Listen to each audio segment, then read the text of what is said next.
All right, everyone, I'm going to go ahead and get us started. Hello, I'm Kelly Bourne, Director of the Cyber Initiative at the William and Flora Hewlett Foundation, and also an affiliate at Stanford Cyber Policy Center.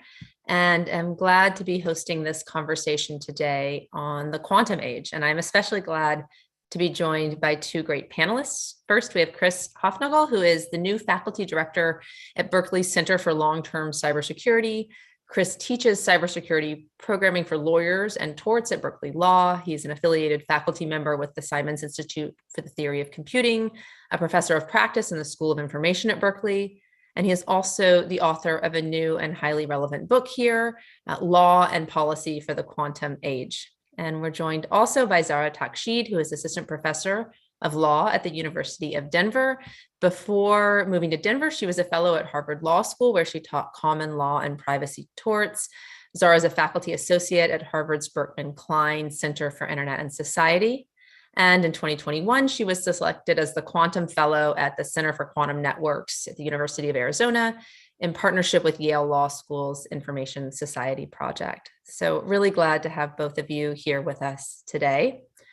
Before jumping in, I thought a little 101 or a little background on quantum would be helpful for those of us who are not working in this space all day long. So simply put, quantum just means the smallest possible discrete unit of any physical property. It could be energy or physical matter. A couple of terms that are relevant here when it comes to computing: quantum mechanics, the intersection of mass and energy at the smallest scale. And then when we talk about quantum information sciences, there's really three main components. It's ways to acquire information, to process information, and to transmit information. So when we talk about the acquisition of information, we're talking about quantum sensing. When we talk about the transmission of information, we're talking about quantum communications. And when we're talking about processing information, we're talking about quantum computing.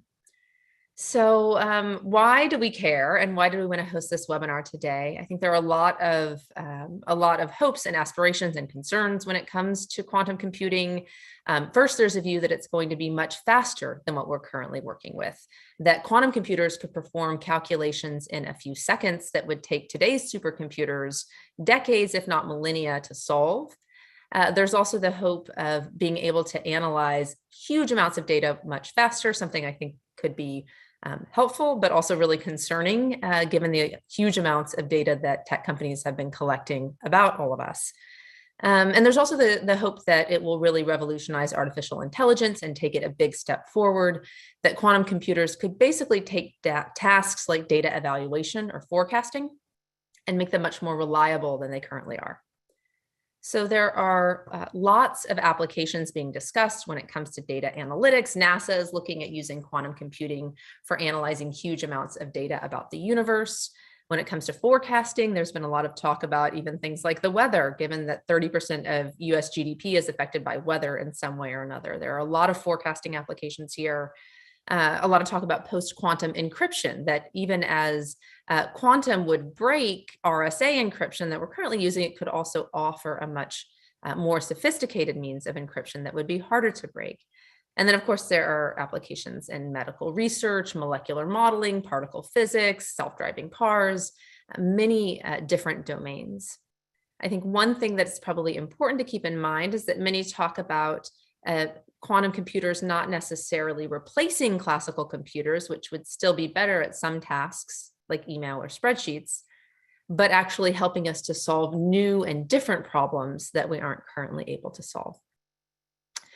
So where are we now? There is a lot of talk about this, but many have argued, and I'll be curious to hear from our panelists, that we are still a ways off. Error rates remain really high. Prototypes are still bulky and complicated and expensive.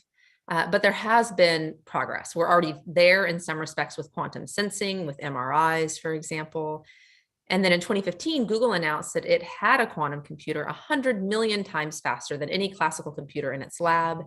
In 2019, Google AI, in partnership with NASA, claimed to have performed a quantum computation that was infeasible on any classical computer. And then last year, the first quantum computing startup went public on the New York Stock Exchange. So a lot has been happening. Governments have been investing billions here. I will just lay out a couple of concerns and then want to turn it over to our panelists to discuss them in much greater detail. But there are concerns on the one hand that we've been investing far too much in these billions of dollars at the expense of other potentially more impactful investments. Maybe quantum is just much further off than people think. On the other hand, people are arguing that if it is coming and fast, what's going to happen in the sort of tech race between China and Europe? As we see quantum and as we see, huge military and economic implications if China or Europe were to sort of leapfrog US's tech superiority with quantum technologies. And then, of course, there are the concerns that if we do get there, it will break encryption basically immediately, that secure communications or any transactions over the internet could be cracked, that data would be misused or resold. Obviously, a huge issue for governments, for private companies, for military leaders, for diplomats, for spies, for basically anyone. It could break current cryptocurrencies, which would no longer be secure and anonymous. So a lot of concerns. I think, Chris, at one point in one of the articles I had read with you, you talked about, systems based on quantum sensing that might be able to literally see through walls and detect underground installations, potentially from orbit. So a lot to think about here. I want to first turn it over to Chris to talk through, your new book. And I think really helpfully you use some of these scenario planning methodologies that Berkeley Center for Long-Term Cybersecurity has been known for, to think about 3 possible future quantum scenarios. One where government is superior and dominant, a second scenario where the private and public sector both develop these technologies, and a third where this becomes another sort of tool in the East-West battle for tech dominance. So I'd love to give maybe 10 or 15 minutes to you to talk through these scenarios and what your greatest concerns are when it comes to law and policy in this space. And then Zara, I would love to turn it over to you. You've written recently about risks posed by social media companies, particularly in the global South, which has gotten, unfortunately, much less attention to date, including concerns that if quantum computing becomes a reality sooner rather than later, that this could have really significant implications in the global South. So I'd love to turn to you for another 10 or 15 minutes to talk about your greatest concerns and steps that you think that government and companies could be taking now. So with that, I will turn it over to Chris. I will leave maybe 20 minutes at the end for Q&A. So if people have questions along the way, please enter those in the chat box and I will do my best to moderate them. But with that, thanks everyone so much for being here. And Chris, I'll turn it over to you. Thank you, Kelly. It's really a delight to have this opportunity to share this work with you and this community. It's also a delight to share the stage with Professor Takshid, who I've gotten to know a little bit better. We're very similar. We both teach torts. We're both interested in technology and law. So it's a really nice pairing. I'm going to turn on my slides real quick. And as you suggested, I'm going to speak for just a short time. And I don't even think it will be 15 minutes. Can you see my slides? Yep. Okay, great. Yes. So I'll go from here. So just starting out, I just published a book with an old friend of mine and collaborator, Simpson Garfinkel. Some of you may know Simpson Garfinkel. He's an amazing person. And he works for the government and he's a little bit restrained in public speaking. So I'm doing most of this public speaking surrounding this book. But you should know that it's the book is a huge part of the book is from Simpson. The book is out from Cambridge University Press, and it is free and open access. You can download a complete PDF of the book at this URL here, the CUP URL. Your setup, Kelly, was great in talking about what quantum's about. Let me just specify that our book is about the use of quantum effects for some type of utility. So to differentiate these things, everything is actually is a result of quantum effects. But technologies like my computer that I'm using right now, I do not use my computer for its quantum effects. In fact, I want to manage the quantum effects in my computer so that it behaves predictably. So what this book is the converse, where we're actually using the smallest quanta and the smallest amounts of energy to do things such as measure and sense, to compute, and to engage in communications. As you mentioned, the book uses policy scenario planning. And I like to start out by saying that, warning people about technology generally, that people talk about quantum technologies as if they're completely new. They are not. Quantum sensing has been around for decades now, and it takes the form of many medical sensors, for instance, like the MRI. I see the framing of technologies as entirely new, as entirely novel, as being a form of political argument, in that it causes the listener to think that there is no way to address the technology, that there's no existing frame to think about the technology. And I think that's profoundly wrong. There are frames we can use today to understand quantum technologies. Kelly, you suggested that I start out by talking about policy scenarios. So the book covers 4 policy scenarios, and they're formal. They're a bit artificial. And the purpose of them is to provoke thought around the future and possible developments that could surprise us. The first scenario is the idea that the government becomes both superior and dominant in quantum technologies. And these terms have specific meanings. Superior means that a government, and it could be China, it could be the United States, is better than all other competitors. It has better technology, better sensing, better computing than everyone else. And it doesn't have to, superior doesn't mean you have to be far superior, just better than all other competitors. The second idea here of dominance means that you can exclude your adversaries from the technology. So this would be, for instance, when our military announces that it's achieved air dominance, it means not only are we the best, we are not only the master of the skies, we can stop anyone else from using the skies. So that's the kind of scenario underpinning there. How could this come about? Well, arguably, China, if you read the publicly available scientific literature, is ahead of the US in 2 categories of quantum technologies, both quantum computing and quantum communications. And there is what would strategic surprise mean in this scenario? So, why does being superior and dominant matter? Well, it means that there would be one adversary in the world that could do things that no one else could do. What could that be? Well, maybe it's cryptanalysis. Maybe it's aggressive sensing. And I'll explain that a bit more in a moment. The other scenarios are maybe a bit more natural. One is a public-private utopia scenario. This is where the government and the private sector work together and develop all sorts of technologies. Strategic surprise, as in what are the kind of threats we need to think about in this scenario, include things like what happens if the private sector starts using quantum sensing against us? And what if it starts using quantum computing to better understand us, perhaps even better than we can understand ourselves? A variation on the public-private utopia might be a dystopia, where there is collaboration between the public and private sector, but the divisions are between the East and West.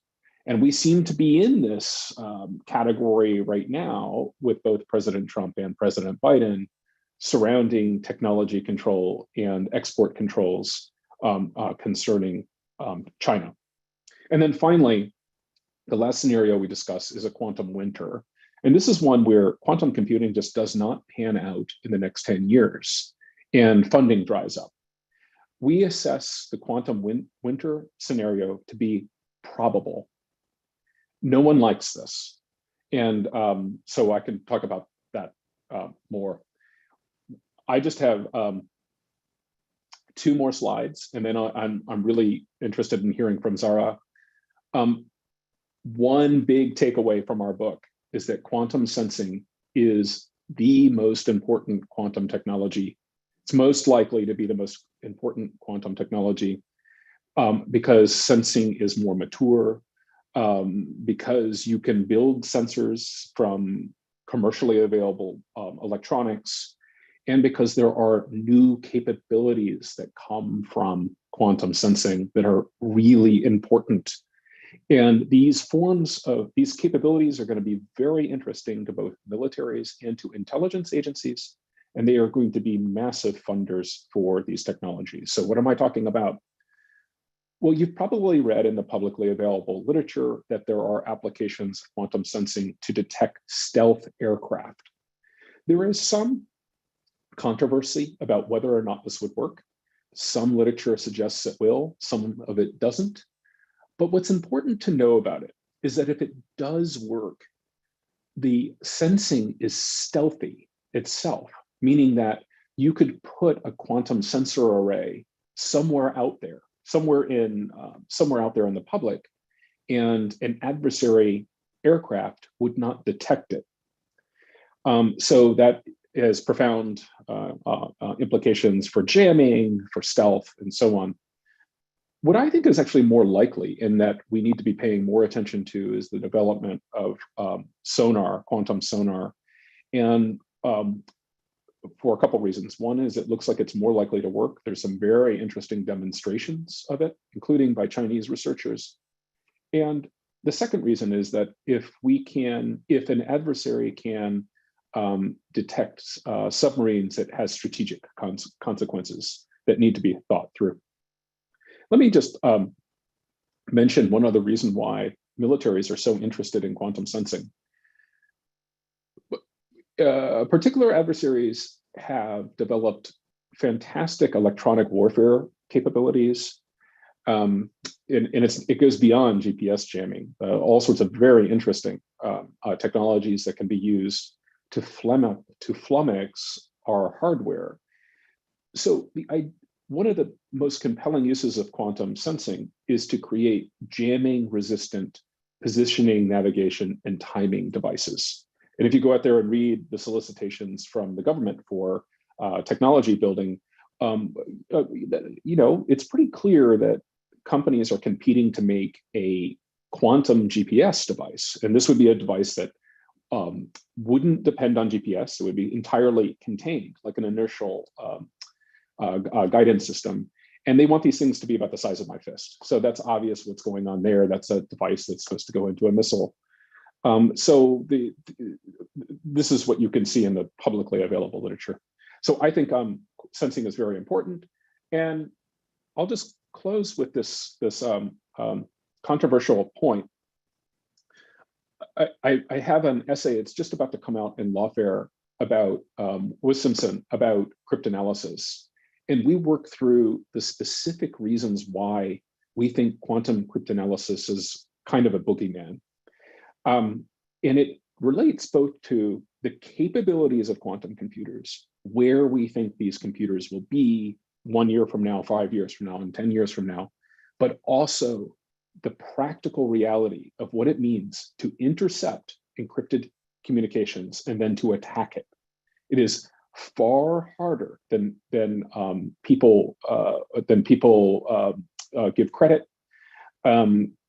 There are people out there who are saying once quantum computers are invented, all encryption is gone. Like that, not true at all. You have to intercept. You have to decide what to attack. You have to make sure you're not attacking the same messages over and over and so on. And there are tons of countermeasures out there that can be used to deal with this threat. I'm happy to talk about that more in the Q&A.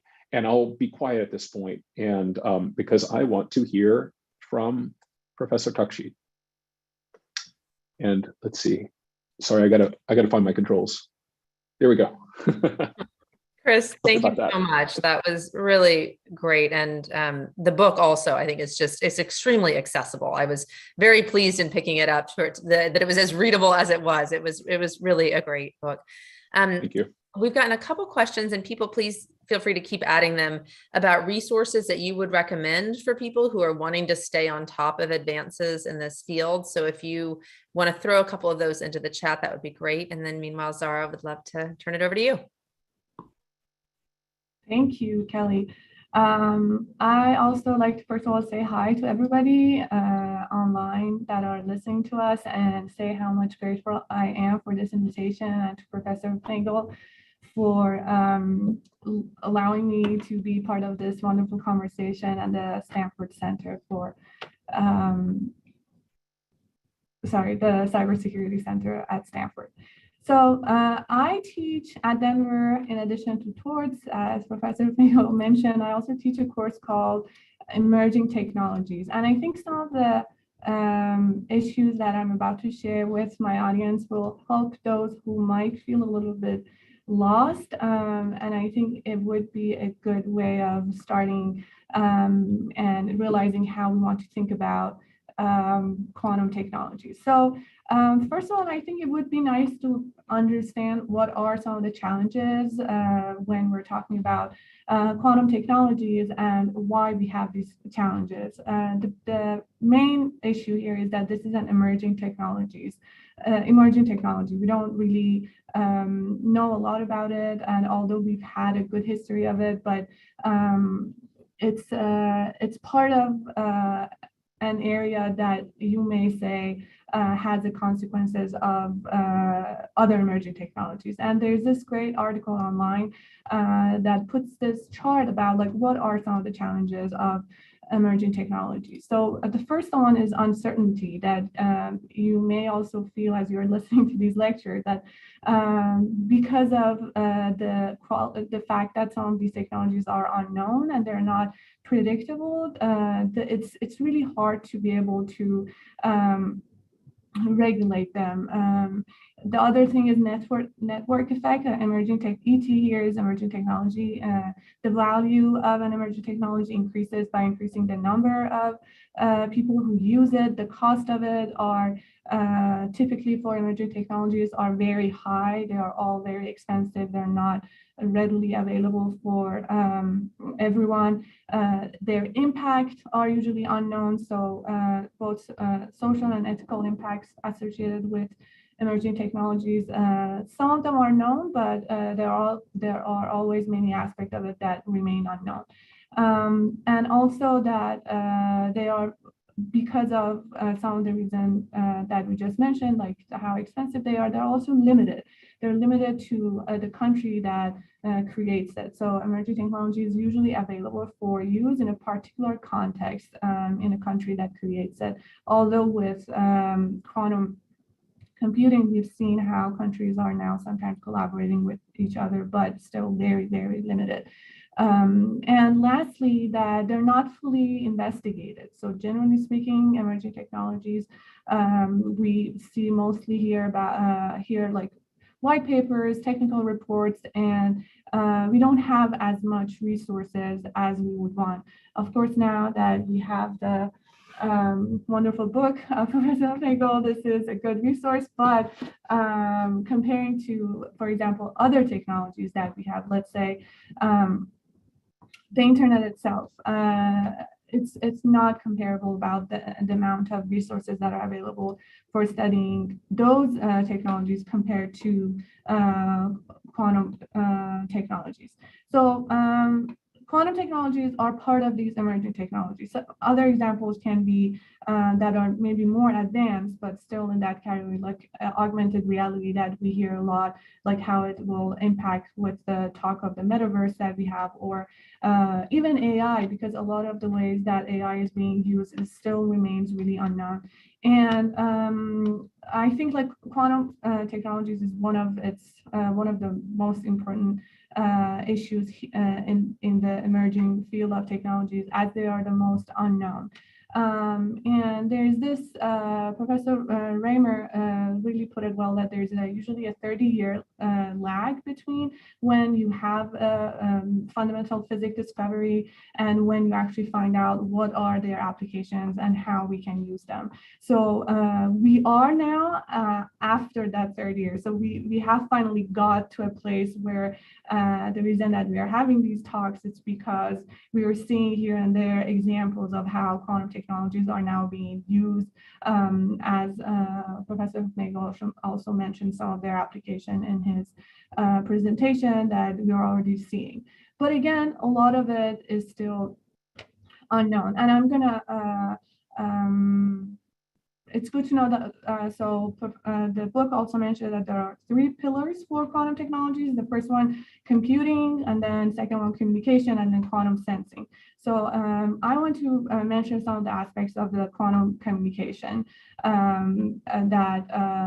what are some of the challenges for it. So typically, the hope is to one day have something that is known, that will be known as quantum internet. And there are centers that are working on this. So the center that I'm part of, a Center for Quantum Networks that in Arizona, has this focus also on quantum internet, and they hope to one day have the technology that is necessary for it. But with this technology, there are some of the aspects of it are maybe more understandable, and some of that are really unknown. So what we think that we might have with quantum communication, quantum internet, that these researchers are working on, is to have safety in terms of having safe communication, where you basically eliminate the need for other devices. So if you want to send a message from place A to place B with quantum internet, it is said that you would eliminate you would provide independence from device, and then give the power to basically the end user there, which raises the question of where would the government be here if we have a technology that would eliminate any kind of peeking through and understanding what's going on in that conversation. Another thing that is also talked about is information, again, like it relates to the same thing, it's information fidelity, that quantum information is basically an enabler. It provides that kind of high quality information that we hope to have. But these are just some of the guesses that scientists are talking about right now. What you hear repeatedly in conferences and gatherings of engineers and physicists here is that we don't really know a lot about it, because the way that they think about quantum internet is repeatedly said that it's very different from what we have. So you can't really compare it to the internet that we have and say, okay, here are what we should also expect. So once you don't really know how it's going to be, it's also difficult to be able to predict its impacts. Another issue that raises with this emerging technology is the fact that it becomes, once we don't know a lot about it, it also becomes difficult to be able to price it and say how much does it, how much value should we give to something that we don't really know. And it's important because it involves how much money you want to spend for it. So if you have an estimate of a price, you are able to say, okay, it's worth spending this much money on this because we're going to get this much back from once we have this technology. But if you're not able to even put the price on it, it becomes difficult. Another issue is quantum algorithm, for example, that our scientists are working on. And these algorithms are really different from the way that we know algorithm, because algorithm is all about having a command and a result, and it's going to be really clear and have a clear outcome. But with quantum, because it's all about the laws of probabilistic, the algorithm here also going to have that, should have that feature and be able to work with noise, which is again, like really difficult, and they're working on it. But again, it would be one of the challenges of this emerging technology to be able to have all of those. So these are like some of the examples that I wanted to give, like not being able to put a price on it, not being able to know what are all the applications. And I tell you this because there are even teams that are working on understanding like what are the applications of this technology, because they're like, we couldn't predict, the same way we couldn't predict it for computers, the same way they're saying that we can predict it here. And they're trying to sometimes come up with applications. And this also raises some of the questions of ethical and legal questions of, like, do we really want that kind of money spent in order to just come up with a way that we can use something, even though we might not need it?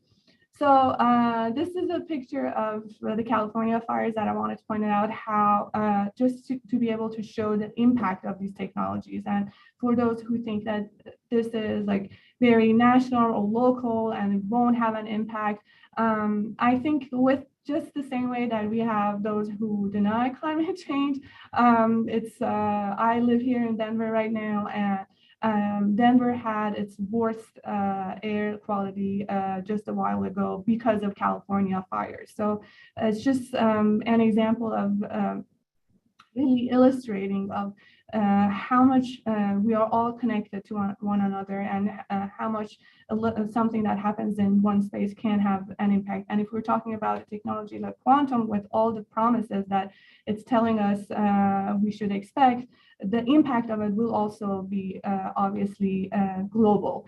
So what are some of the ways that we can think about controlling these impacts or understanding this technology right now?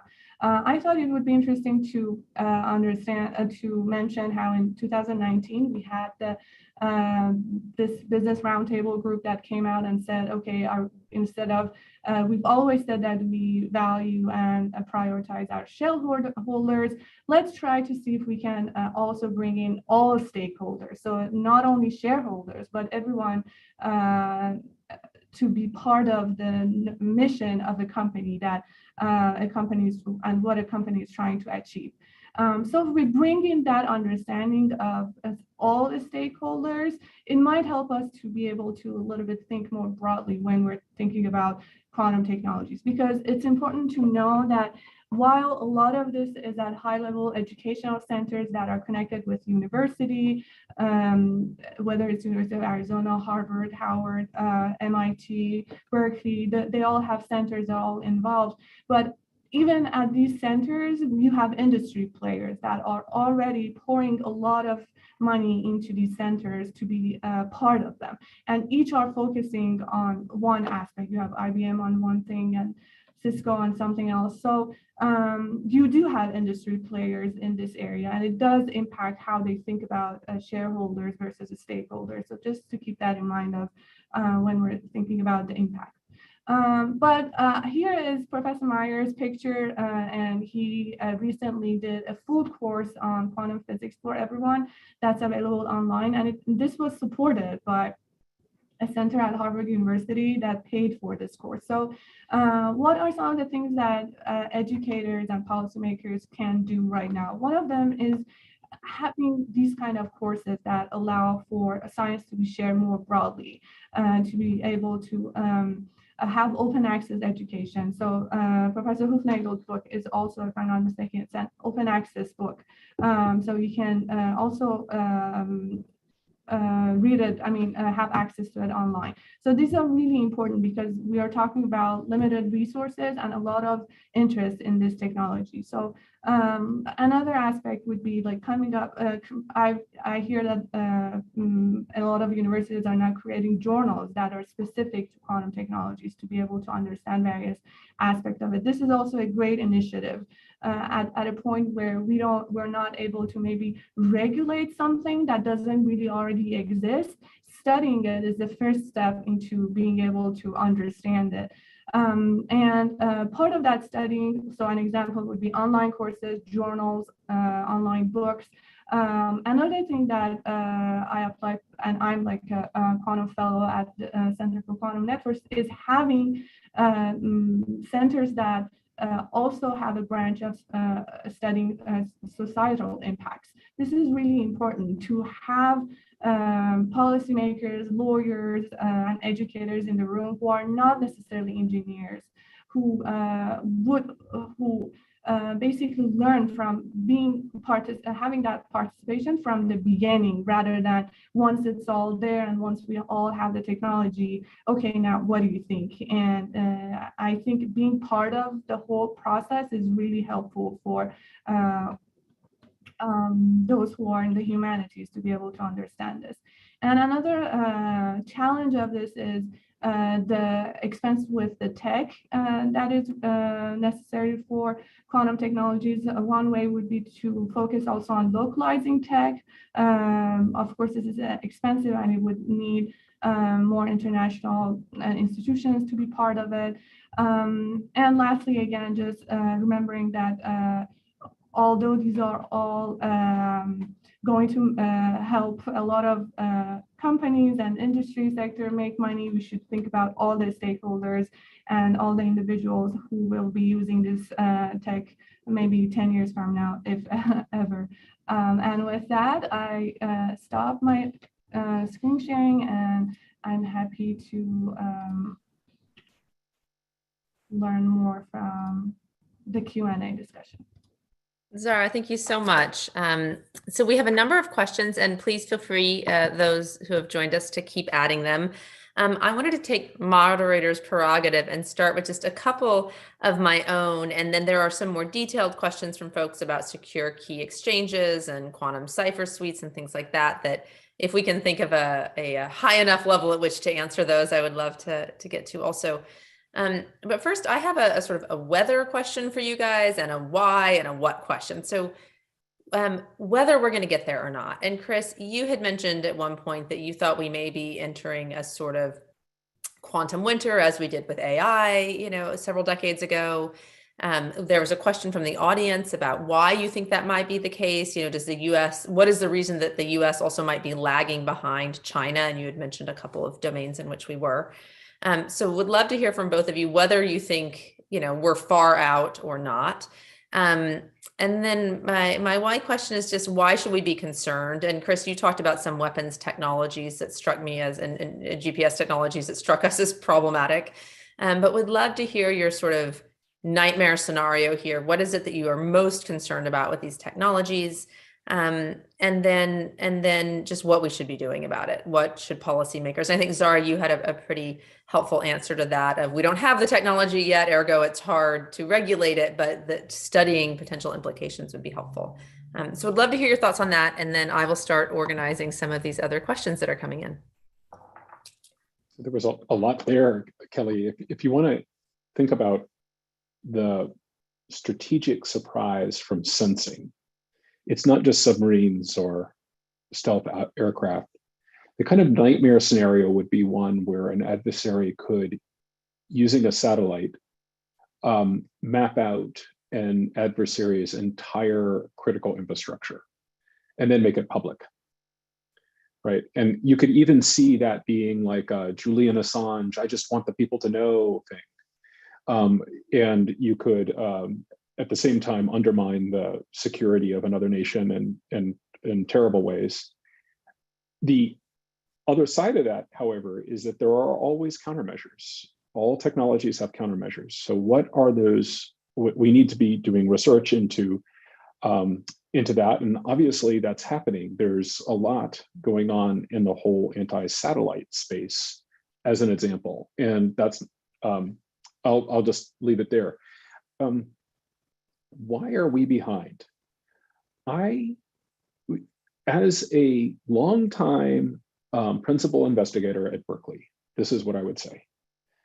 For decades, public funding of research declined because we thought that the private sector would fill the void and perform basic research. The private sector does indeed do a lot of basic research, but it doesn't always do the right kind of research, and it doesn't always have the resources that ordinary faculty members have.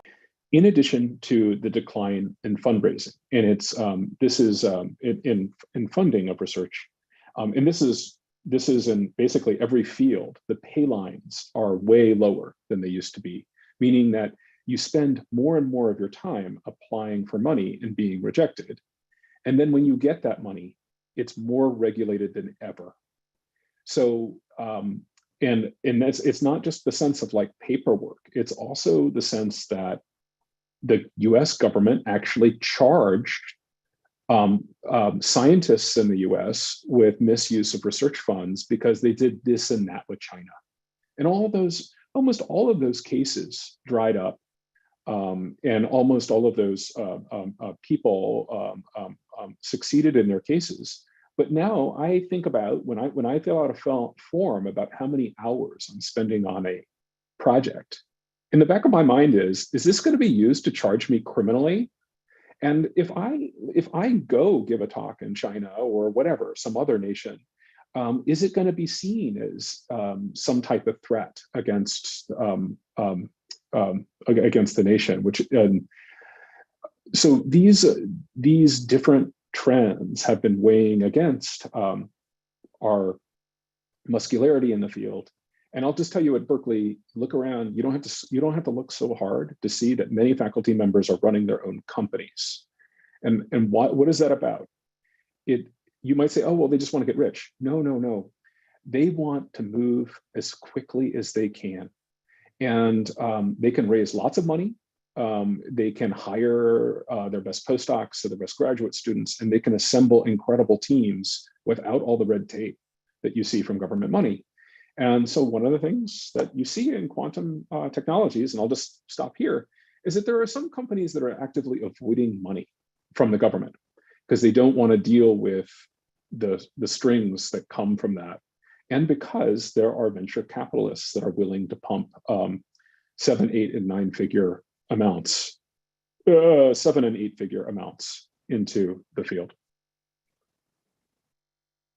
Chris, thank you so much. Really helpful. Zara, any thoughts on any of those questions, whether we're really far away or not, why we should be, most concerned or what we should be doing about it? And then I'll get into some of the questions from the audience. Yeah, I mean, obviously I don't have the right answer here, but I've also asked around from the scientists who are working here, and the answer I got is that usually there's a 10-year plan, and at the end of the 10-year plan, it's not that necessarily there is going to be hope for a specific quantum technology that's going to be suddenly available and everyone can enjoy it. It's trying to come up with small aspects of what is necessary for example, having quantum internet.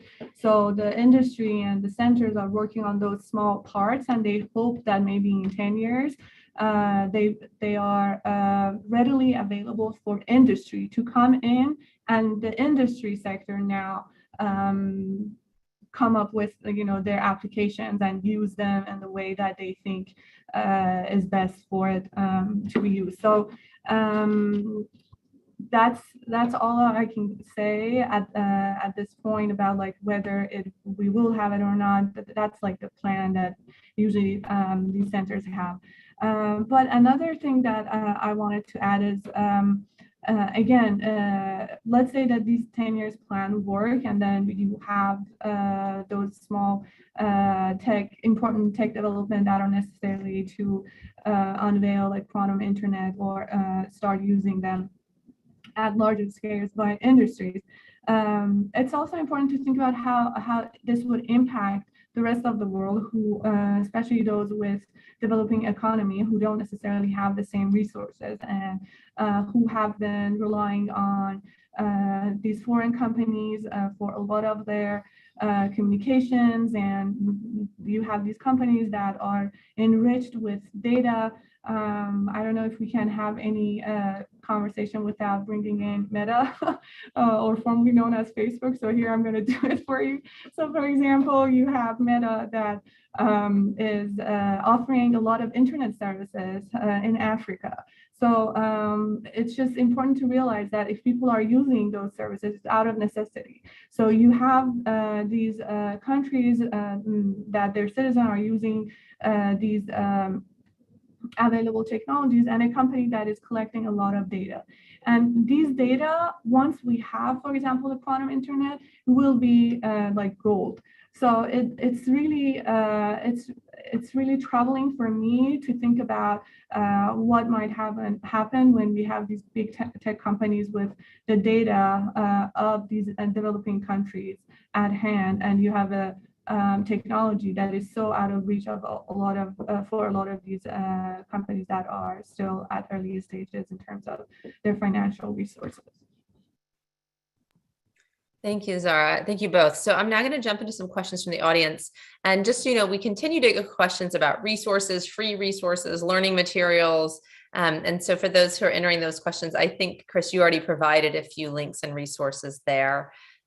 So I think I will treat that one as answered. Zara, you just brought up Meta. We have questions about, is there any connection between quantum and the metaverse? And I have been having a lot of interesting conversations lately about risks in the metaverse that may be, similar to some that we've experienced, and then others that are nuanced. But I have not heard much conversation about quantum computing and the metaverse and an intersection there. Am I missing something? What is the view there? Chris, do you want to? Well, I could just say that the hope is that quantum computing will allow for faster analysis of high dimensional data sets. So nothing will be a higher dimensional than a metaverse. The problem is that I understand the state of the science. There is not evidence that you get faster performance than any existing optimizer. So it still makes sense to use a classical optimizer for most business processes. Now, the question is does quantum give some other advantage? So for instance, there may be an advantage in precision or recall from quantum machine learning, and that could be valuable. But there currently is not a speed or dimensionality advantage. And Professor Takshid, I think you have more on this. No, I mean, I just wanted to add that maybe one thing that we should think about is infrastructure here that is needed for quantum technologies, and also when we're thinking about augmented reality here. So if we have an internet with quantum technology that is at the speed that they think it will be, again, this is all a speculation, it would also have an impact on how much we can make metaverse a reality.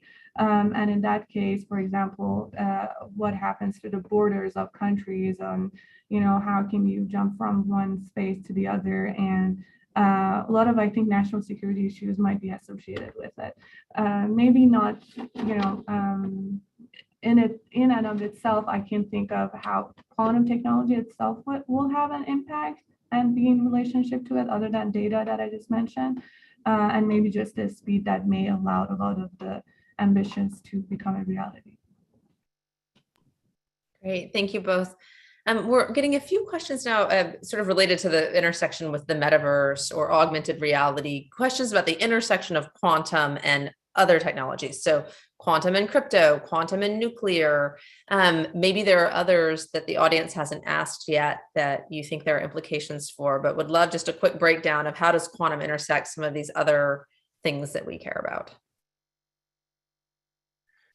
I'm happy to start, in part because you mentioned in the intro, Kelly, one of the most important applications, but we haven't returned to it. Well, Professor Takshid mentioned it a bit, and that's the notion of quantum simulation. So this is basically a quantum computer. It might only have one purpose. It might only have one use, but that use would be modeling a chemical reaction that's very important. And so that could be photosynthesis or nitrogen fixation. And if you could figure out how to capture sunlight and convert it into energy just a little bit more efficiently, we might have more efficient solar arrays. And if you are able to fix nitrogen more efficiently at all, we could use a lot less power to create fertilizer, and we potentially could feed more humans. These are the uses that are really exciting and could have a huge impact for the public interest, be better for everyone. And I think the good news is that these are actually the applications that will make the most money. In that, if you can design that next generation solar cell, you'll mint billions. Whereas if you are selling services, let's say cryptanalysis services, you'll make millions but not billions. Yeah, it always makes me happy when you see these financial and sort of societally beneficial interests intersecting. it's actually been interesting just seeing how much fertilizer comes up in the quantum conversation. I had not been anticipating that. Zara, anything that you would add? It's sort of quantum in the intersection of other technologies or beneficial use cases. And any thoughts in particular on crypto or nuclear, since we've had questions around that? Not really. I mean, I would be repeating myself if I say, the center that I'm a fellow at has a focus on quantum internet and communication. So from what I see it again, it would be whichever, I should say, company first and country comes up with the technology to have these kind of secure communication that are so promised. Again, there are just promises, and as Professor Nagel mentioned, it's not necessarily that we might ever get into something of that high level encryption.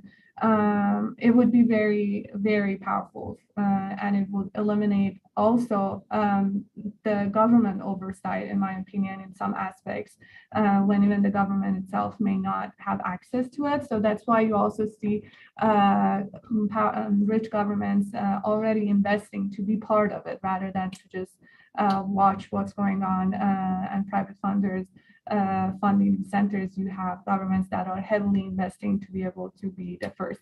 But again, these are all speculations. I want to note again that as we heard, we might never really get to that level of encryption.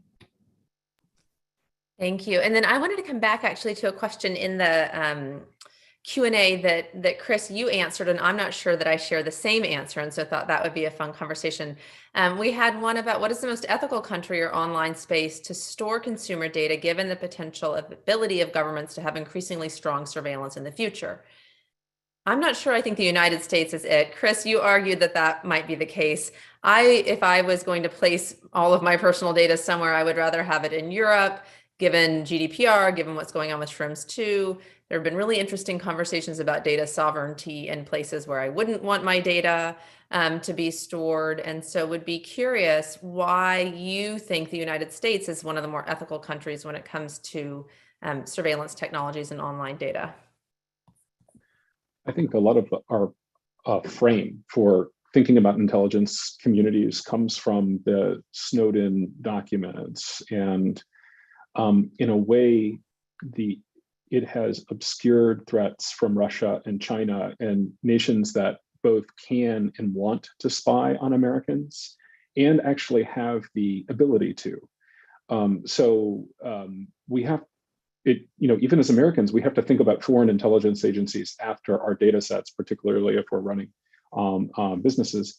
In the United States, the intelligence community is actually regulated, and the regulation is quite deep. When you look at Europe, Europe has many capabilities and a weaker regulatory regime for its intelligence agencies, and just no one never talks about it. So, look at if you look at a place like the Netherlands, it's a net exporter of bandwidth. The Netherlands and the UK have opportunities to surveil that are almost unparalleled, but no one talks about that. And it's worth asking about that sometime.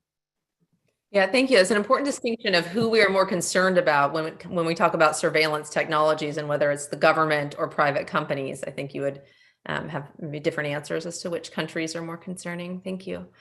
Okay, we have about 5 minutes left. I want to preserve 1 minute to talk about upcoming webinars. I also want to preserve a minute or two for each of you to just share any final thoughts. But I think even with that, we can get one last question in, or maybe two. So if we try for a lightning round. Okay, so one was, do we have the talent to fulfill the necessities of quantum technologies? I would take a stab at venturing to say no, just given that we see 500,000 or so vacancies just in the sort of cybersecurity and tech world every year to begin with, and 40,000 or so in government alone. But would be curious if you guys have a different answer about the talent pipeline here. And then the other question, so feel free to take either of these, is that we heard when quantum computing comes into full force, the entire security posture of how we live and operate needs to be revisited. What are your thoughts on that? So answers to either of those, the talent pipeline or the revisiting of our security posture? And this maps to another question we've seen about how secure these technologies are going to be vis-a-vis, current technologies. Chris, I'm going to take the easy question, which is the talent pool, and say that no, as Kelly mentioned, this is, I think it's the same thing with science, because science is, it's something that humans are creating and are sharing from all over the world that you could never find. Even within schools, if you see an engineering group, a lab, they're always from different countries, although funded, but you have someone from this continent, from that continent. So it just, the reality of how science is evolving shows us that without collaboration, no one nation can really succeed. So that's my take in terms of talent. And to amplify what you've said, when you look at the quantum technology companies out there, the staff, if you just go to the About Us page and look at the bios of the staff, they're from all over the world. So this is true in the private sector too.